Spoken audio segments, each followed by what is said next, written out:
Hi, I'm Roy Collin, the host of the podcast. You can find everything about me by scanning the QR code there or going to roycollin.com, and you'll find my 6 podcasts: the Podfather, helping people become podcasters; the Awakening, exposing fraud and corruption but with solutions; the Crypto, all things blockchain technology; meditation podcast; speaking podcast; and the Learn Polish podcast. You can also help the show by actually making a donation, visiting the store, or helping my sponsors. I hope you enjoyed this week's show. Welcome to the Speaking Podcast. You can find all our episodes on speakingpodcast.com. My guest today, former law enforcement officer turned entrepreneur, and now he's the founder of Aspire Rejuvenation Clinic, Tomo Marjanovic. Was I close? Very well said. So welcome to the show. Thank you so much for having me on. I'm really excited to have the conversation. No, definitely. So I suppose let's start off with the law enforcement, kind of how you got into that, and then we lead into what you're kind of doing now. You know, it's funny. The more I talk about this, the more I realize that I kind of fell into a lot of things almost on accident. It sounds funny to say that. I call myself an accidental entrepreneur because I never wanted to be one. I call myself almost an accidental law enforcement officer because I never really wanted to be one. Going back, I was in college. I was competitive in fitness and bodybuilding pretty much my entire adult life and teenage life. But when I was in my early 20s, I'm doing nothing in college. I'm personal training. I hated personal training. And 2 guys that were friends of mine just went through police academy. And I said, listen, you're not liking personal training. You don't know what you want to do in college. You should go try out to be a police officer and go to police academy, see if you like that. So I said, okay. You know, they were like, you're in great physical condition. You had a test back then. You had to actually be in physical condition back then. So I go and test. I do the physical test, push-ups, sit-ups, pull-ups, breeze through everything, no problems. The next thing I knew, 2 weeks later, I'm full go into police academy, and I'm a cop 7 months later. So 100%, you know, it was kind of like right place, right time. If you want to ask some members of my family and friends, right place, wrong time, or wrong place, wrong time. Law enforcement was an interesting career for me. I was not one of those guys who just did traffic stops and didn't really do much else. I kind of like what we call a shit magnet. So all of these scenarios would come to me. I've been involved with some very crazy scenarios in law enforcement. But yeah, I was kind of pulled into it just because I didn't know what else to do. I was in that place where I didn't really know where I was going with my career. I ended up spending 12 years in that career. I was fairly good at my job. I think so, at least. I was very impactful to a lot of people because I treated everybody with respect. You know, everybody that I came into contact with, I liked everybody. Even, you know, from the richest person I ever seen in my life, you know, driving a Ferrari, to the guy who's homeless on the street. Everybody got respect until they didn't give me respect, and then it turned into a problem. You know, if somebody fought me or ran from me or tried to hurt me or anything like that. It was a very interesting career. But throughout all that career, I was bodybuilding, I was in fitness, which was my segue into, you know, getting out of law enforcement and getting into the health and hormone clinic business, which is what I'm in now. And like you mentioned, you were in good shape getting into it. And I mean, I see a lot of, you know, recordings that are mainly in the USA, to be honest with you, and seeing cops really obese. It's kind of strange, like, because they're supposed to protect. And like how did that happen? It's one of my biggest pet peeves on the planet, because I was in law enforcement, you know, for 12 years. I was always assuming that everybody should be in peak physical condition, that everybody should be optimal, mind, body, you know, everything. Everybody should be in a place where they can help anybody. I don't understand how somebody can look at themselves in the mirror and say, okay, I'm, you know, 50 pounds overweight. Even 20, 30 pounds overweight is a lot, because people don't realize the gear that we wear is 20 to 30 pounds. That bulletproof vest, that bullet resistant vest, the belt, by the way, that completely destroys police officers' hips and backs. You know, you wonder why cops have bad backs, because they're wearing a 30-pound weight belt, basically, with all their gear on there. You know, so when I see these law enforcement officers that are out of shape, and listen, this might be a little bit of a controversial say, but when I see law enforcement officers, whether they are men or women, that are very small in stature, that cannot fight, that have no skills, it's a very dangerous situation to be in. Closer to towards the end of my career, I got in a knockdown, drag out fight that got very serious. Guy was very trained. I did a little bit of jiu-jitsu, a little bit of kickboxing in my younger years, so I could fight. A lot of street fighting when I was younger. We'll keep that out of the conversation. Grew up in Cleveland, Ohio, so, there was a little bit of that going on. But I got in this knockdown, drag-out fight. Guy tackled me into a truck. We're very, very high on drugs. We don't know what. Tackled me into a truck. We're rolling on the ground. I kept trying to flip him over, and he kept widening his stance. The guy knew what he was doing. I found out later that he was a college wrestler. So this guy has skills. Kept reaching for my gun on my hip. So I'm locking down his hand on the gun. My radio's going crazy. I hear sirens coming towards me. So everybody realizes that if I'm going to fight and I'm hitting emergency buttons, there's something wrong, because I'm a 6'3", 240-pound cop who's relatively good at fighting. But I couldn't get this guy off me, and he kept going for my gun. So I'm just basically holding him down. Well, the first person that responded to the scene was a female officer who's 135 pounds soaking wet. And she's like, I'm here. What do you need me to do? I looked up at her. I'm like, you can't do anything. If I let him go, he's probably going to wallop you, and then I'm going to have to save you. And I've been sitting here holding this guy for, 90 seconds or something. I'm exhausted. So, looking at police work from either whether you're really obese or you're really, really tiny. I love my female officers. I had a lot of really good interactions with them. Some of them are not meant to be police officers. A lot of them. You have to be able to fight. You have to be able to control yourself. And God forbid that woman, that female officer, went to that scene and that guy went after her. She's dead. There's no chance she's going to make it out of there. She's 100% a dead police officer. She's now an engraving on a wall. Thank God it was me that went there. So, I never got it. I never understood why fitness and serving and protecting never kind of went hand in hand. It always did for me. I didn't want to die. I wanted to live. I wanted to help people. I can't help people if I'm not capable of even helping myself.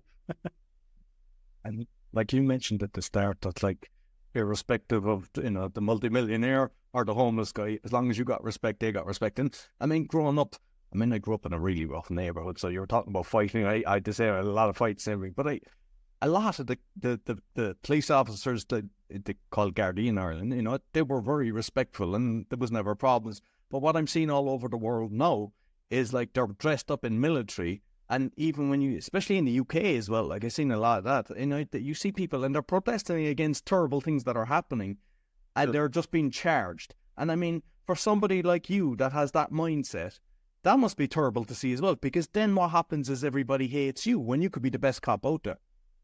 Yeah, so, I got bunched into the whole group of the anti-cop movement, especially in the United States.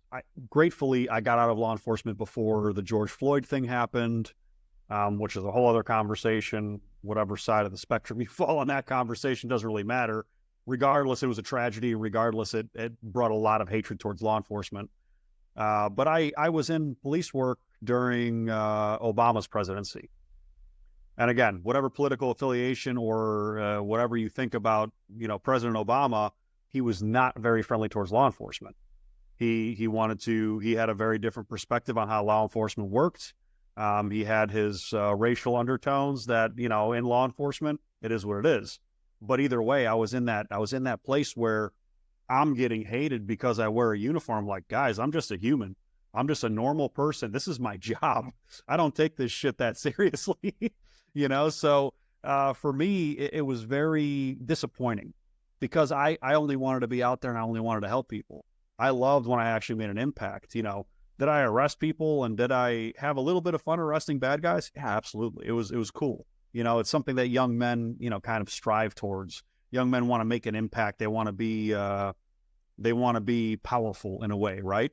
Not in a negative way, but in a positive way. If you can be powerful in any kind of way, it makes a man feel good, especially a young man. So, when it got into that politicized climate of law enforcement is bad, and we're forced to do our jobs in certain capacities, it sucks. It's unfortunate because people need law enforcement officers. We need law and order. If we have no law and order, could you imagine what this world looked like? So there's a fine line that you have to balance. And an old police officer one time told me it's a pendulum. He said, there's a pendulum that swings back and forth, and it's happened through all of law enforcement history, is what he said. He said you can bring this all the way back to, ancient times as well. There's a respect for police where it's very needed. Think about September 11th, 2001 in this country. How much was everybody applauding law enforcement, firefighters, first responders? Oh, thank you for your service. Everybody's waving American flags. And then that pendulum was over here. And then not shortly after, the pendulum swung all the way back. And now police officers are the bad guys, anti-American speech, Antifa, all this stuff. So it just goes back and forth. It's normal. It's politics. It's society. This is just how it goes. But, when I look at law enforcement today, it's very hard for me to tell anybody that it's a good career to go into, because from my perspective, I saw it deteriorate towards that pendulum swing, and you can't even do your job anymore. Towards the end of my career, I was shunned from doing my job because they were like, oh, well, you're in this community. I worked in a primarily Black African-American community. Okay. So I was getting yelled at for racially profiling people in the community. I'm like, everybody in the community is Black. I don't understand. I'm like, I understand I'm a white cop. I get it. But you have to have some, like common sense here. Like, well, you're getting complaints that you're targeting the Black community. I'm like, the entire community is Black. I can't target them. I said, if anything, I'm going to target the white guy coming in because I know he's coming in to buy drugs. I know he doesn't live there, So it's just a funny thing how politics and how society could completely change how a profession looks at itself. And it really is, it's a downfall. It's not a good thing. It's a bad thing, I think. I think there needs to be a balance point. You need to allow people to have freedom. And you also need to have law enforcement have the capability to have freedom to do their jobs. When you handcuff the cops, they can't handcuff anybody else. Exactly. So, like, I know you've got your own podcast, Tomo Talks, and like I've seen a lot of your social media, and like I love the way you speak and get your message out, and there's some of them that have gone viral. There's a load of it. So you're saying things. I wrote down there was a few of them that I'd done, but like maybe you might just talk about the ones that kind of were very popular, because I just love the way you're not afraid to say things, because we're living, and that's the way I've done it on my show as well. We live in the world where most people, they're kind of tiptoeing, oh, I don't want to offend somebody, and then we become a society that no one's got testosterone anymore. Listen, you're in a very good place in Europe, in Poland, where men can still really be men. Unfortunately, here I call it the West, right? Europe is technically the West when we call it the West, a westernized society. In America, it is so crazy how much they have linked masculinity and toxicity. The most toxic thing in the world is for a man to be not masculine. That is the most dangerous man you can think of in your life. The school shooters, the people that are, bringing violence towards women, those are weak men. A strong man does not do those things. A strong man who has principles, who has honor, who is living in his true masculinity, they don't do that shit. It's just not here, So they act like you and I. They act like the other masculine men that we see doing positive things out there. It's crazy. But yeah, let's talk about some of those videos that you wanted to talk about. So, I mean, did the social media come from the podcast, or was it something that you started doing and then decided to do the podcast based on kind of what you were creating and seeing how popular they were? It's funny. So the social media was started out of fitness and bodybuilding first.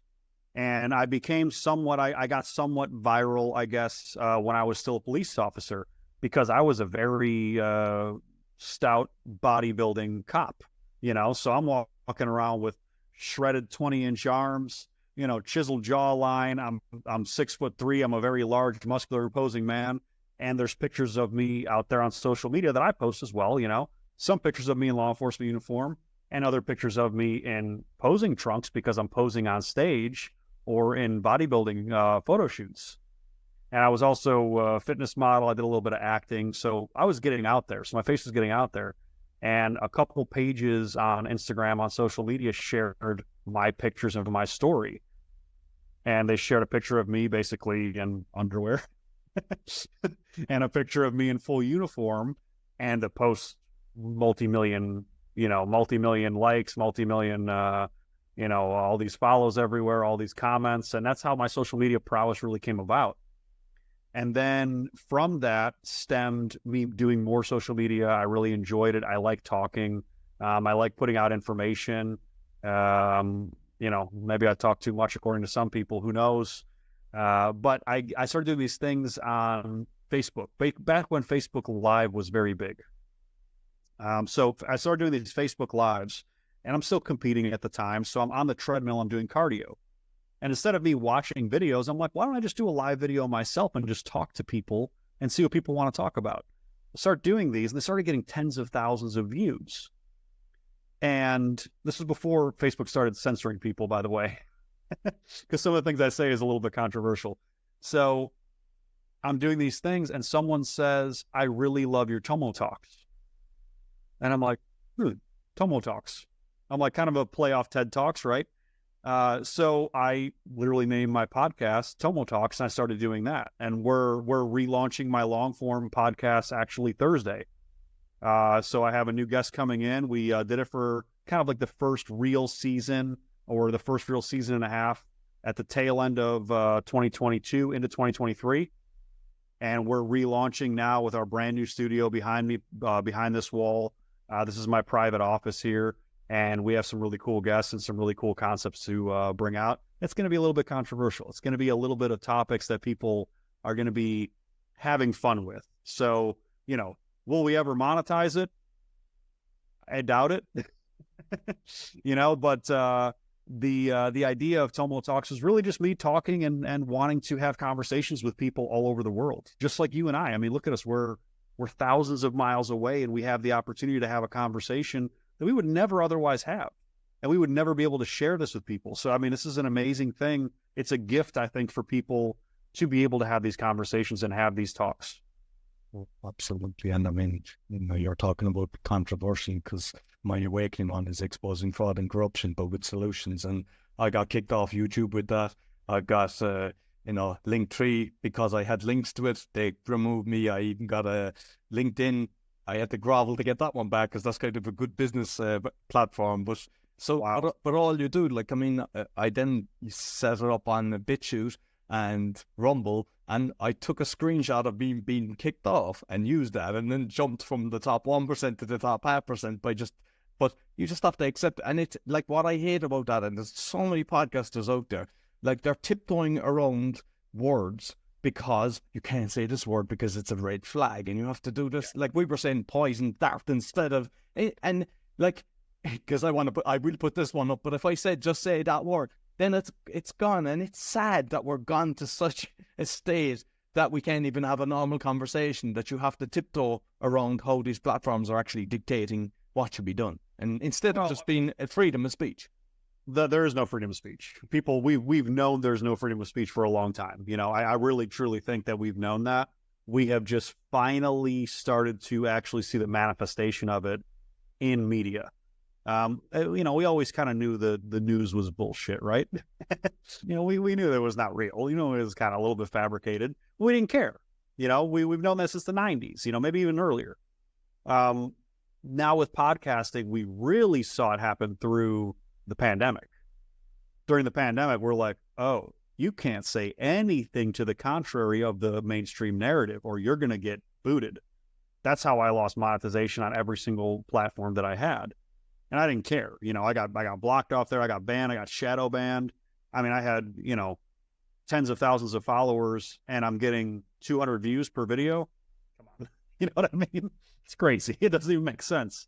But yeah, I was on Facebook, because one thing that I've done, it's the newer podcast I've actually given a video on, it's helping podcasters, but Purity, Purity.fc or something like that, but I have the link on. But basically what it does is it gets rid of the sponsors that you're bombarded with in Facebook. But what I've noticed, because I've done over 1,200 interviews with all the podcasts, is before you'd see so many interactions on someone's Facebook page, and now it's one or two. It's like, and it's everybody. And even on the videos, you go into someone's videos, because I always do that. I'd go into the YouTube, and like, you see people, they might have, 30,000, 40,000, and now it's 20, 30. And that seems to be the norm. It's very hard to break away from that. And that's sad, like, because, you're just bombarded with all this crap. It's, social media it's a monetization machine. So companies figure that out really quickly. I mean, there's almost no point in business to even do normal advertising anymore. It's all social media, and you can see that in multiple markets. Like when I was in the UAE in Dubai, we're looking at opening a presence for our medical clinics in the UAE and the GCC region in general. And the attorneys that I'm talking to and the people that I'm speaking to, I said, well, what's the advertising look like? He said, well, the only advertising that works out here is influencers. It's like, really? And he's like, oh yeah, don't do anything else. Internet doesn't matter. Social media is the only thing that actually matters, and it has to be linked to somebody who is an influencer, because everyone follows influencers. It's a crazy thing. I didn't think that was the reality, but I mean, if you think about it, that's how I built my businesses. The most of my businesses is off the back of my social media presence. So, it's an amazing thing. It's an amazing tool if you use it properly and if you don't get sucked into it. I have like the devil and angel problem on my shoulder. It's like, yes, I want to make viral content and build my businesses and employ more people and help more people, because my clinics do really help people. And then on the other side of the spectrum, I'm like, oh my God, please stop watching social media all day. Please stop scrolling all day.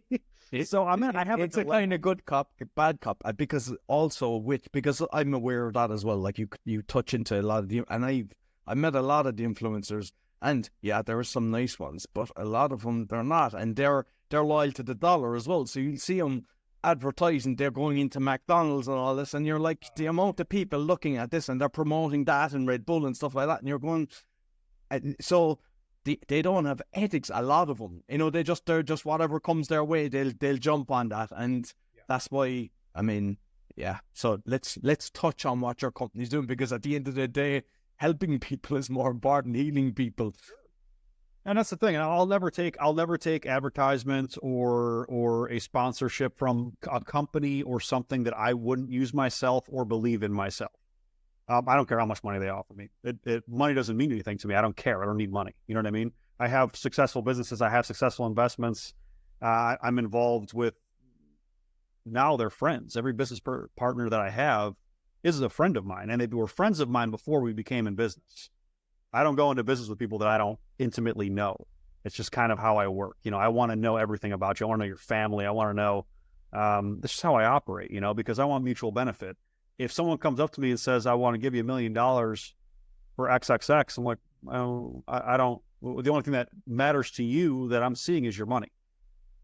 I don't need money. I need impact. I want to impact people. So what the clinics do, very simple, and people overcomplicate it.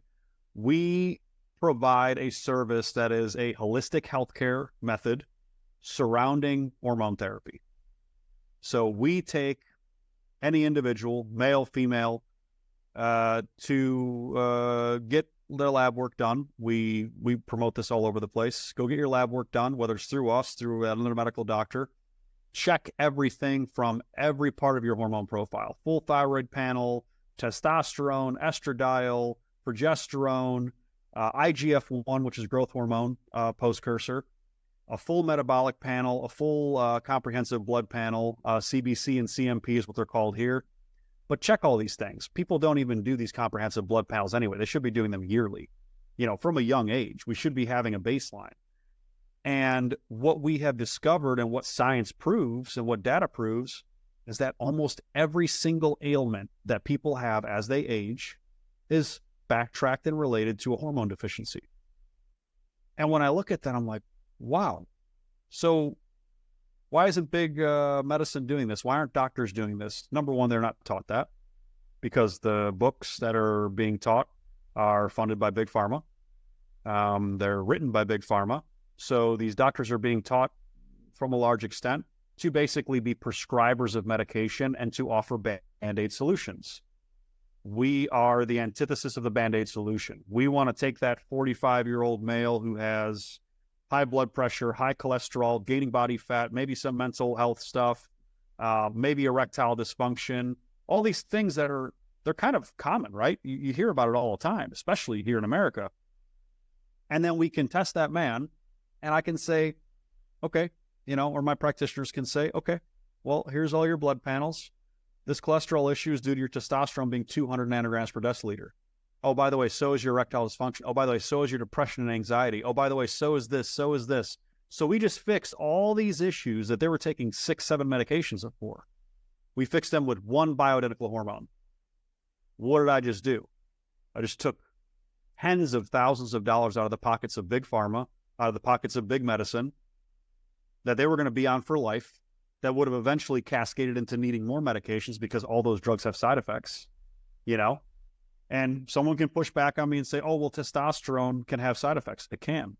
But if you are under a doctor-monitored program and you stay within a physiological, biological, high to normal range, your body performs perfectly.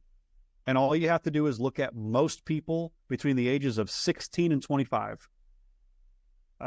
Roy, how did you feel between the ages of 16 and 25? Probably unstoppable.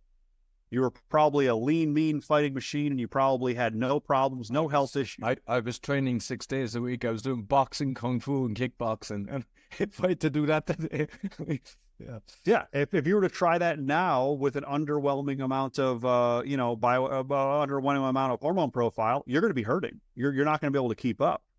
So the crazy thing is when I tell people that, I said, well, we can turn back the hormone clock to where you were in those early 20s, and your body will start to respond like you did when you were in your early 20s.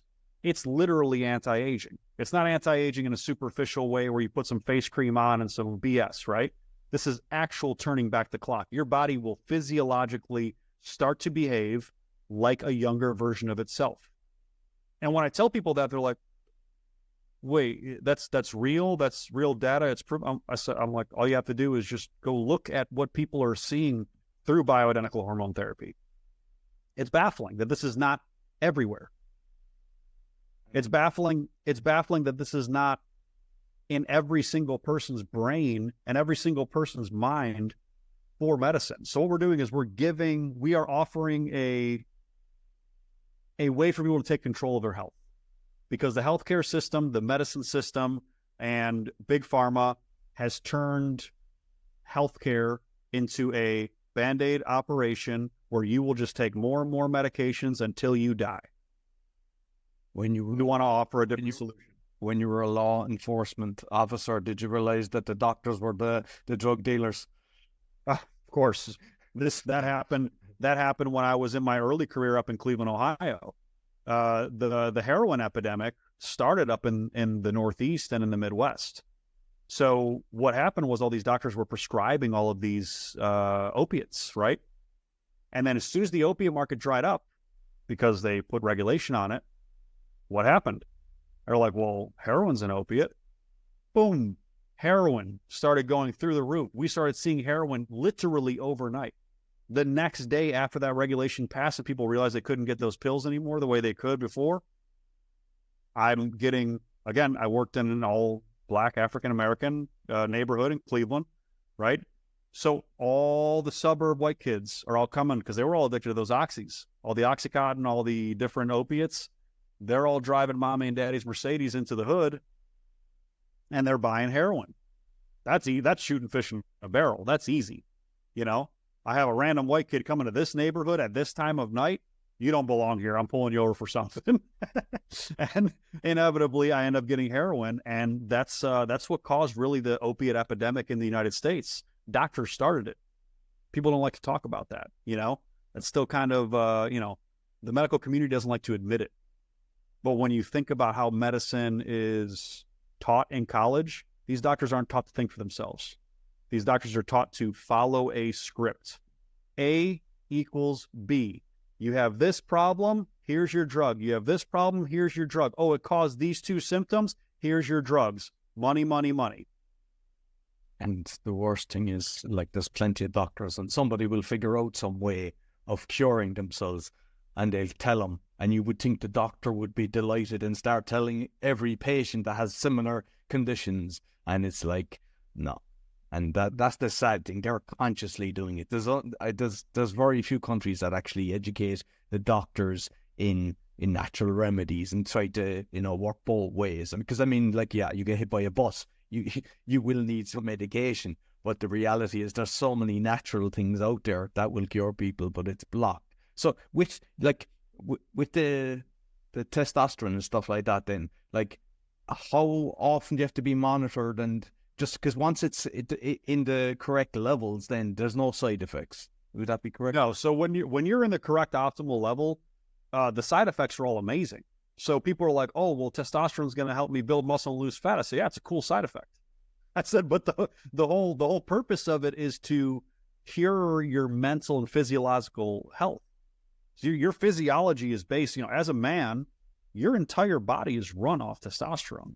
The way that your brain works is run off testosterone. Yes, there are other, chemicals, but mainly women estrogen, men testosterone. We'll simplify it for everybody listening and watching. And when you look at it from that simplistic form, what you're doing is you're taking the oil out of an engine of a car, or it's very, very bad oil, So we'll think of that motor vehicle that you drive. You can run that thing for what? Probably 2 years, maybe 3, 4, 5 years with the same oil. But what is it going to do to that engine? It's going to destroy it. That's what's happening in your body. So your body is literally naturally degrading, and you're starting to have all these problems. Why do people that are getting over the age of 40, why do they start having severe degradation of health? It's a testosterone decline. Just like women when they go through menopause. Men go through what we now call andropause. So it's an androgen deficiency. So women menopause, men andropause. Once we hit that certain age, everything starts to dip low, and that's when all the health problems start. It's super simple. Fix the underlying problem, all of it stops to be of an issue, And Hollywood's been doing this for decades and decades. Why can Brad Pitt shave his gray beard, dye his hair, and take his shirt off and he still looks like he's 25? The guy's probably been on hormone therapy for decades, As soon as that dip happened, doctor's like, no, we need to keep you young. You're making too much money. So, but this is available for everybody. This is available for every single person.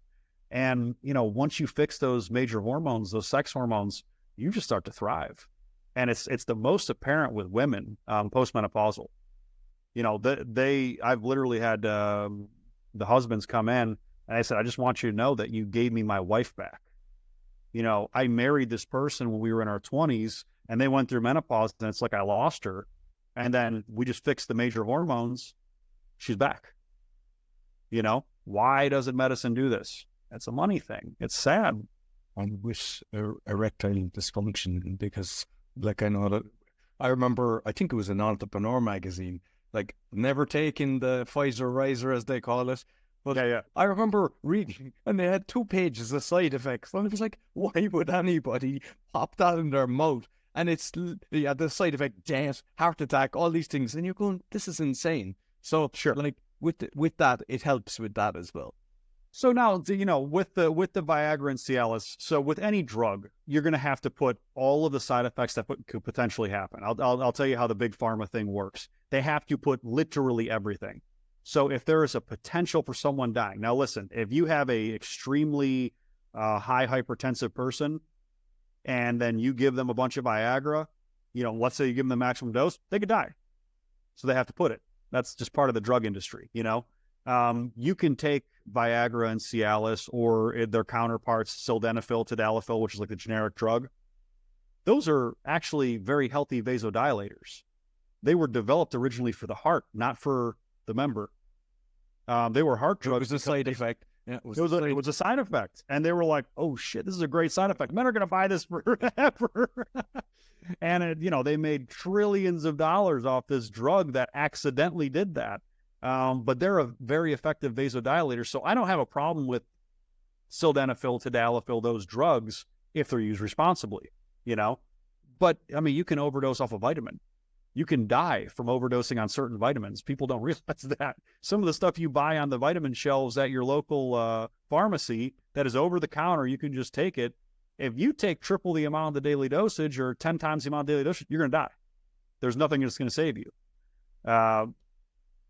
So when it comes to everything in medicine, and when it comes to everything in we'll talk about the erectile dysfunction thing, that's due to a testosterone deficiency. So your testosterone, that makes sense. I mean, that's an easy one to equate. Testosterone's made in your testes. It's really close to, your penis. It's very, it makes sense. When you're young, going through your hormonal changes, right? You're going through puberty. I mean, how are most teenagers waking up? Full mast, ready to go every morning, with a tent. That's right. With a tent. So, there's a doctor, his name's Dr. Morgenthaler. He runs Men's Health Boston. I believe he's still there. And he is quoted, this is not my statement, this is not medical facts, so please understand this. He stated that if you don't wake up every morning with a morning erection, you have low testosterone. Crazy statement. But if you think about it, when you were a teenager, when you were early 20s, you probably were waking up full mast at least 5 days a week. So if you are not right now, you can almost assume that you have a testosterone issue. Pretty crazy, but yeah, I mean, Viagra and Cialis for erectile dysfunction, it's a Band-Aid. It's not the true underlying cause. The true underlying cause is likely not a vascular issue. Those are vascular, they're vasodilators. The likelihood that you have a vascular issue down there is very low. It's probably you have low testosterone. Go and get it checked. You can get it fixed like this. It's so easy. And it's going to help you in every other aspect. And just curious, because I've noticed in the last 10, maybe more years, loads of people struggle with fertility. And is there the effect that will help with that as well? So fertility and testosterone are linked when testosterone is naturally driving in your body. So when you start having lower testosterone naturally, your fertility will get lower. Now, we can get into the weeds here and start talking about phytoestrogens in the environment. We can start talking about the toxic water supply. We can start talking about fluoride in the water. We can talk about all of the microplastics we're ingesting through food and water. I mean, there's a lot of things. I will say that testosterone levels today are almost 3 times lower than our great-great-grandparents. So obviously with your hormone levels getting lower, you're going to have fertility issues going. Those things can be somewhat fixed as long as everything is still functioning. Now, when you take something like exogenous testosterone, so that's adding testosterone to your body, whether it's an injection, a pill, whatever, your body will start to, it's a machine, right? Your body will say, I'm getting testosterone. I don't need to produce it because your body wants to preserve energy. So your body will actually shut down natural production. So people need to be very aware of that. Now, when you take testosterone, from a clinic like mine, we give you something that is an agonist to keep your testosterone naturally functioning at the same time. So you will boost your testosterone levels and you will actually keep your natural levels functioning. So you will maintain fertility and even improve it while you also take exogenous testosterone. It's multifaceted. It's a really cool science, the way it works. And we have a bunch of people that even younger people it works for better. There's a drug called enclomiphene. So not clomiphene, not Clomid, it's enclomiphene, enclomiphene. That has an isomer removed, which eliminated most of the side effects for men. And this drug actually triggers your body to produce more of its own natural testosterone. Now, when you're a man over the age of 35, 40 plus, that drug does not work as well because your body is not going to be triggered like that. But when I have guys coming in that are 25 years old that have a lower testosterone level, and this is happening. We have people that are 25 years old coming in, even younger, that have testosterone of traditionally an 80-year-old man. Super scary. And you wonder why they aren't developing. You wonder why they don't have the mental capacity they used to. You wonder why they're smaller. Men are becoming smaller. Men are becoming weaker. The grip strength, handshake strength, I don't know if you've seen that study. It's decreased by 50% since 1950. Men are becoming smaller and weaker, So when you look at fertility in general, it has to be linked to hormones. Women are having the exact same thing, but theirs is due to something else. Women are actually going through puberty earlier because of the amount of phytoestrogens and the prevalence of birth control in the water supply. I don't know if you've heard of this one. Cool buttons. Yeah, crazy, super scary. So what is that doing to our hormone profile from a man and a woman perspective? We're literally in our water supply. This isn't, because I have a reverse osmosis system that basically filters everything out. But if you're drinking normal tap water, not only do you have to worry about the fluorides, the chlorine, all the other nasty shit they put in there, you have to worry about what is not filtered out, by the way, by most filters, is estrogens and progestins that are coming from birth control being urinated out by millions and millions of women.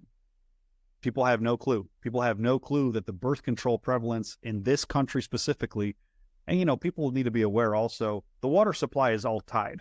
So when you pee into the toilet, eventually that water is going to come back into the water supply. It has to. There's no way it can't.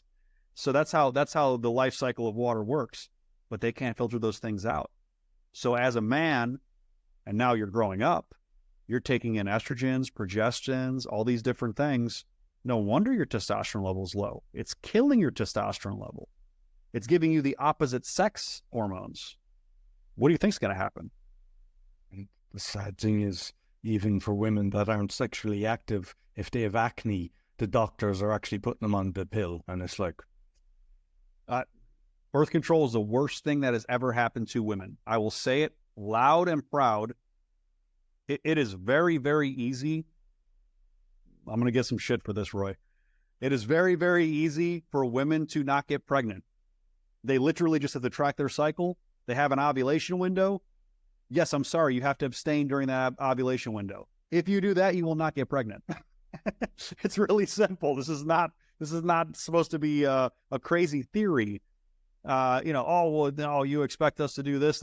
Yes, if you don't want to get pregnant, abstain during your ovulation cycle, have at it the rest of the time. You're going to have fun. You're going to have to suffer for a week or so. I mean, it's crazy that people want to just... The problem with society now, everybody wants an easy way out. It's an instant reward, instant gratification type of society. Nobody wants to put in the work and effort into actually having to get results, right? So, I want it now. I want it right when I want it. I don't want to wait for it. Find me an easier way. Give me a pill so I can lose 50 pounds. Go to the gym. Go on a diet. If you can't put yourself into that position, I can't help you. Why aren't doctors telling us that? Why isn't the medical community looking at some of these overweight people and saying, hey, why don't we prescribe you a gym? And why don't we prescribe you a diet program? And then if you still have all these problems, then come back to me. Money. It's all about the almighty dollar. Same with like the cosmetics and all. Like I say, are you dying to look beautiful? The plaster on their face, and even the anti-aging. If you look at the ingredients, and I'd be saying that to people, and they're looking at me like I have two heads, and it's like, this is easy to research. And the amount of toxins, even underarm deodorants, that's why a lot of women are getting breast cancer. They're blocking the pores. Yep. And like, the fact that the doctors aren't even telling them this, it's sad. But it's one thing that we've kind of realized is we have to take control of ourselves and stop putting trust in a politician, stop putting trust in a doctor. Look after your own health is the most important thing. Well, and that's what it used to be. You used to be able to trust your neighbor. You used to be able to trust your doctor because your doctor had his best interest, your best interest in mind. Now, medicine is corporatized. Medicine is about money. Medicine is not about health. Medicine is not about health care. Medicine is about making money. That's where it all went wrong. So is food. So is everything. Everything has turned into a monetization method, and it's stopped being about health. So this is what I preach. Take control of your health. Well, what do you expect us to do? You expect us to grow our own vegetables? Yes. You expect me to get chickens and not eat these toxic eggs? Yes. You expect me to go to farms and find my meat that way? Yep. That's what I tell people.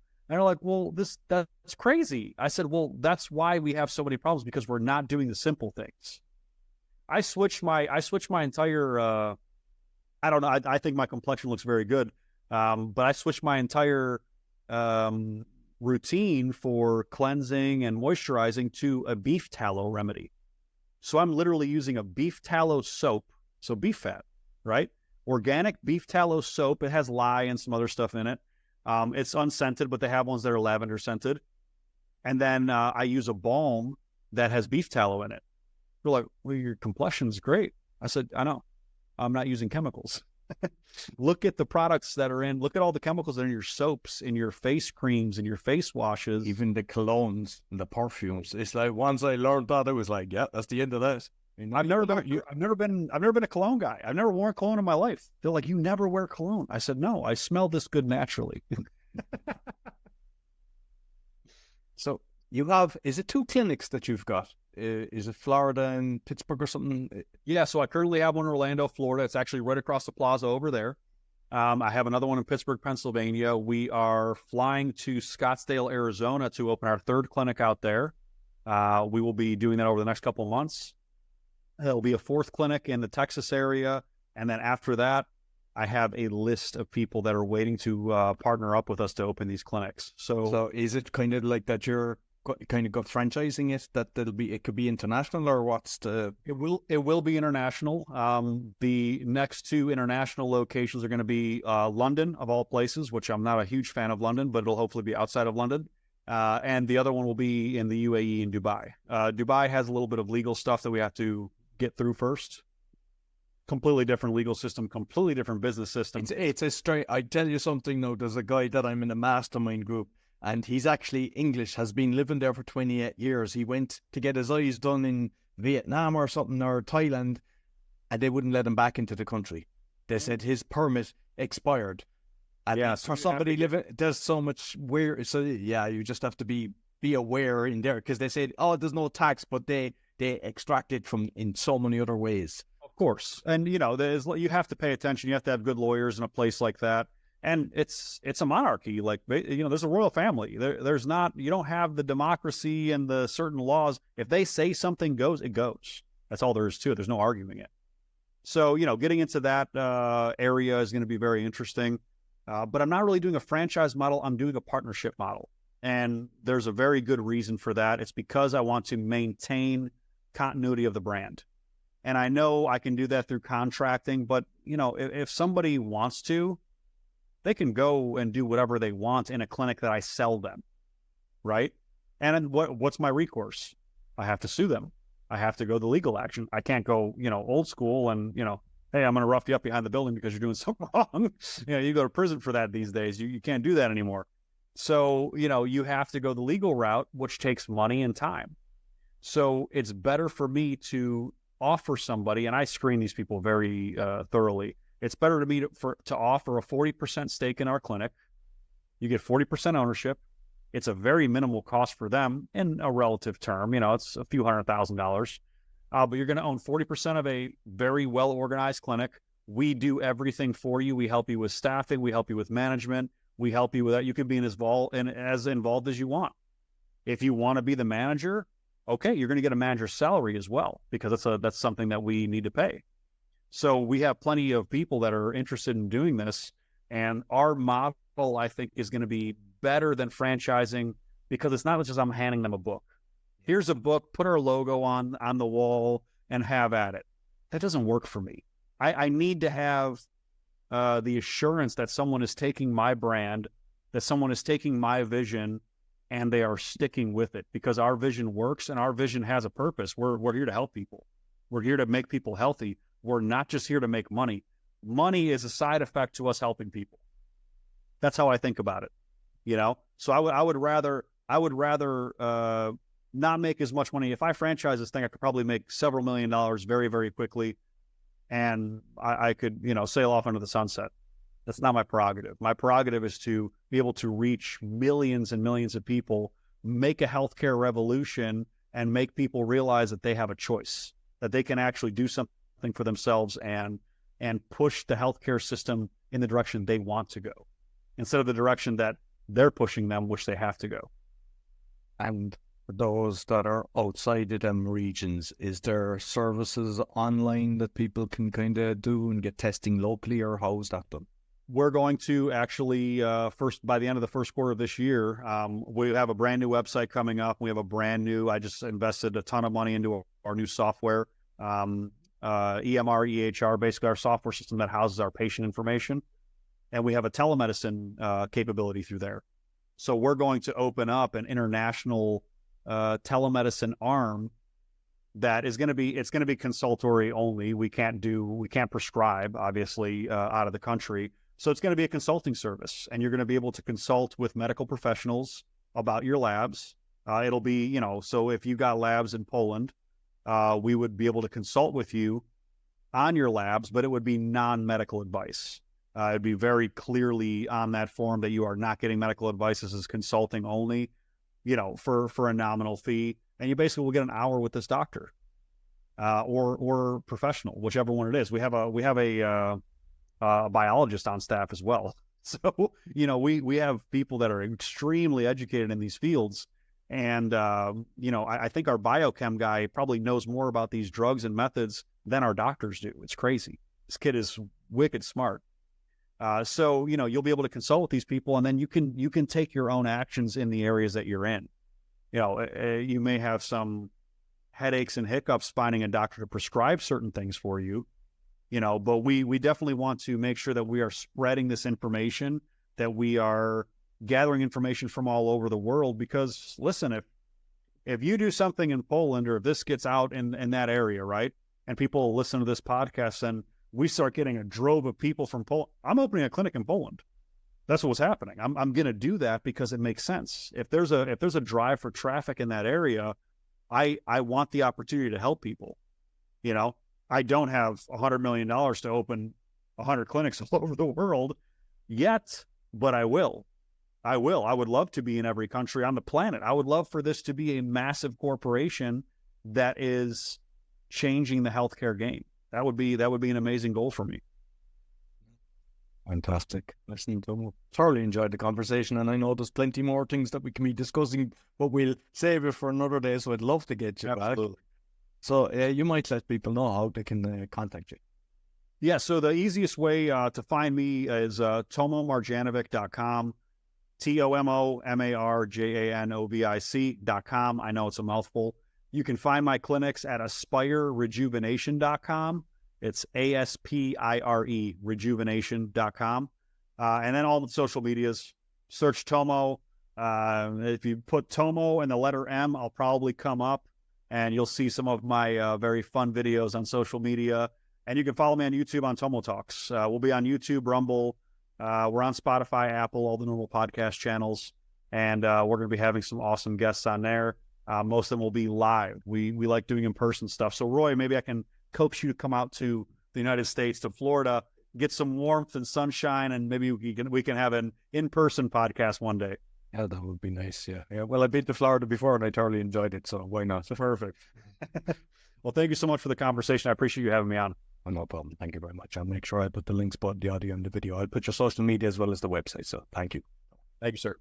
So that's all for the Speaking Podcast. You'll find all our episodes on speakingpodcast.com. Until next week, take care. So I hope you enjoyed this week's episode. As mentioned at the start, you can find my 6 podcasts on roycollin.com, or scan the QR code if you're looking to start a podcast or do a podcasting tour, help with that. Also, if you're looking for a virtual assistant, we also have that service. And you can help the show by visiting the store, supporting our sponsors, or making a donation. Until next week, take care.